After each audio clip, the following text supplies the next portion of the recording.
kamar kofar gida kace an guluta alam dan ƙari makari ana wata ga wata.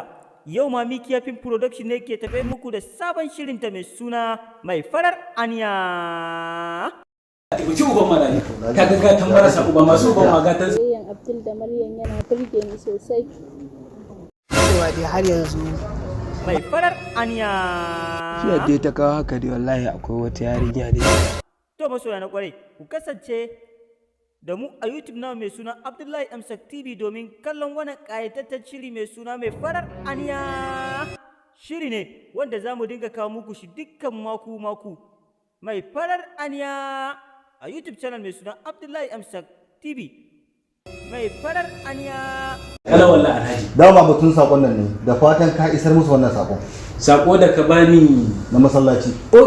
na isar da sako na je na samu ladan na ba sa hannun Wannan ka kyauta amma ba Ashe dai Malam Bahaushe yayi gaskiya. Yace ka so naka duniya ta ishi, ka ƙina ka duniya ta so shi.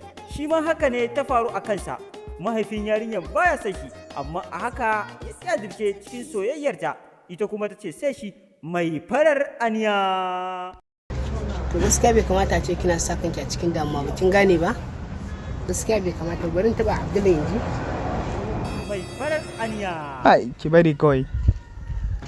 Wallahi yanzu na da daga California daga nan kuma Sarabonka ne? Fine, in kuma ba ka da sai na biyo ta Misira. Wallahi Farar aniya. Komai wallahi.